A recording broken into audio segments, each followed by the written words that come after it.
Comment lutter contre la multiplication des petits colis venus de Chine? Voilà le thème de notre débat avec Laure Brunet-Ruinart de Brimont. Bonjour. Bonjour Thomas. Bienvenue, vous êtes déléguée générale de la Confédération des commerçants de France et Nassima Ouramoun, bonjour. Bonjour Thomas. Bienvenue à vous aussi, vous êtes professeur en marketing et culture de la consommation à la Kedge Business School. Je vais commencer par le constat, ces volumes de petits colis essentiellement venus de Chine qui explosent. Si on prend simplement deux marques de l'ultra fast fashion chinoise, Shine et Temu, qui affrètent l'équivalent de 90 avions cargo par jour. On monte même à 108 si on intègre AliExpress et TikTok. Ça représente plus de 9000 tonnes de marchandises quotidiennes. Laure Brunet-Ruinart de Brimont, on peut parler d'un déferlement. Est-ce que c'est un déferlement qui va grandissant si on regarde un peu la tendance, peut-être sur un ou 2 ans, ou même sur ces derniers mois? Tout à fait. La tendance est croissante en Europe. Nous sommes devenus le marché de repli de ces plateformes en raison des droits de douane qui ont été imposés aux États-Unis. Les exportations, depuis début 2025, ont chuté de 65% vers les États-Unis et elles ont déjà augmenté de 28% vers l'Europe et plus particulièrement vers la France. On est aujourd'hui à 20 avions cargo qui arrivent chaque jour sur notre territoire pour livrer des produits qui viennent de Chine en provenance de ces plateformes. Ouais, et ce sont donc le plus souvent des petits colis, on y reviendra. C'était déjà une tendance qui existait auparavant quand même. Absolument, en fait il y a un élément quand même structurel qui est que la mode notamment et le développement des réseaux sociaux. On est dans une économie visuelle où les consommateurs finalement ont besoin d'un espèce de renouvellement constant de leur garde-robe pour apparaître.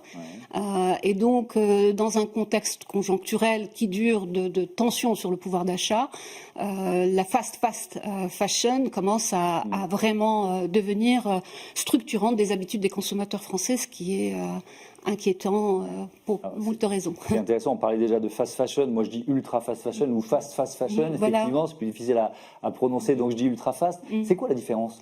La différence, c'est que par exemple, dans la manière de concevoir, et c'est très important d'expliquer ça aux consommateurs, on a des IA quand il s'agit de Shein ou Temu qui vont finalement remplacer toute notion de design de produits et qui vont tester sur des mannequins qui sont aussi virtuels, donc il y a une déshumanisation du process qui est importante, pour essayer de capter le consommateur en mettant très rapidement, donc c'est vraiment fast, encore plus fast que Zara si vous préférez, des designs qui sont visibles en ligne et ils vont mesurer combien de clics en fait ça a généré pour produire le plus rapidement possible et arriver le plus vite possible encore une fois chez le consommateur. Donc il y a cette notion de gratification instantanée qui commence à s'imposer. Et puis vous aurez remarqué aussi que la livraison se faisait chez le commerçant, donc il y avait un contact, on pouvait éventuellement acheter quelque chose chez le commerçant, nouer contact. Désormais, on a aussi des espèces de murs, de casiers un peu dépersonnalisés en dehors des villes où on va récupérer son colis. Donc il y a une course en fait qui s'est instaurée, et donc c'est quand même pas la même chose que Zara, bien qu'on puisse évidemment avoir des critiques fortes sur la fast fashion aussi. Oui, évidemment, avec une question presque de contrefaçon aussi, parce que ces IA, elles nourrissent leur nouveau modèle à partir de ce qui a été créé par des marques depuis des années. On en parle souvent d'ailleurs. On retrouve de façon assez régulière des produits contrefaits. Parfois, c'est même pas caché, puisqu'on retrouve les logos d'ailleurs des marques sur ces sites-là, vendus à des prix cassés. Et c'est un vrai problème pour les commerçants français qui, eux, créent de l'emploi, payent leurs impôts, payent de la TVA, créer du lien social, etc. Mais au-delà de la fast fashion dont on parle beaucoup et qui est discutée actuellement au Sénat, il n'y a pas que la mode. Voilà, nous on parle d'ultra fast product parce que il y a effectivement la mode. Chine en est l'exemple phare, mais on a tous les autres produits, les jouets, le bricolage, la décoration, tous ces produits-là et fournitures scolaires qui bien souvent en plus s'adressent à des enfants et qui ne sont pas conformes. C'est la ministre qui le disait, 94% de produits sont non conformes, dont 66% pour dangerosité. Et c'est énorme. Alors là, ça concerne pas la mode, mais ça concerne plutôt les produits dont vous parliez. De façon générale, puisque les produits qu'on achète sur Chine contiennent des substances toxiques. C'est une cause de non-conformité. Eux aussi sont non conformes et potentiellement dangereux. Ils sont dangereux. Alors, dans les solutions, on va reparler peut-être de la PPL qui est discutée en ce moment au Sénat et qui porte uniquement sur la mode, sur le prêt-à-porter.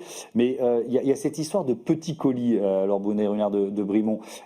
La solution, elle est quoi? Elle est européenne, c'est-à-dire il faut mettre en place une taxe, un surcoût sur ces petits colis? Alors, si on doit mettre des droits de douane Oui. ou une taxe, c'est obligatoirement européen, parce que c'est la loi, le droit européen qui prévaut. Donc là, on est soumis au calendrier de Bruxelles. Il y a d'ailleurs une proposition de mettre une taxe. C'est pas une taxe, ce sont des frais de gestion un petit peu de 2 € sur les petits colis. Oui. Mais c'est une proposition qui a été faite, qui n'a pas encore été votée, et qui devra, lorsque le vote aura lieu, être transposée, intégrée, transposée chez nous. dans chaque Donc, droit local. voilà, donc c'est une bonne idée, mais c'est pas pour tout de suite. Il y a augmenter les contrôles.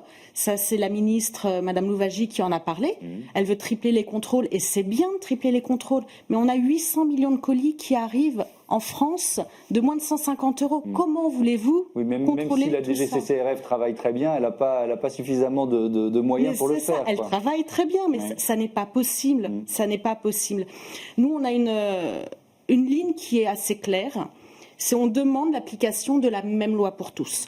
En France, si un commerçant est contrôlé par les services de la DGCCRF avec 94% de colis, de produits non conformes et 66% dangereux, le commerce y serait fermé.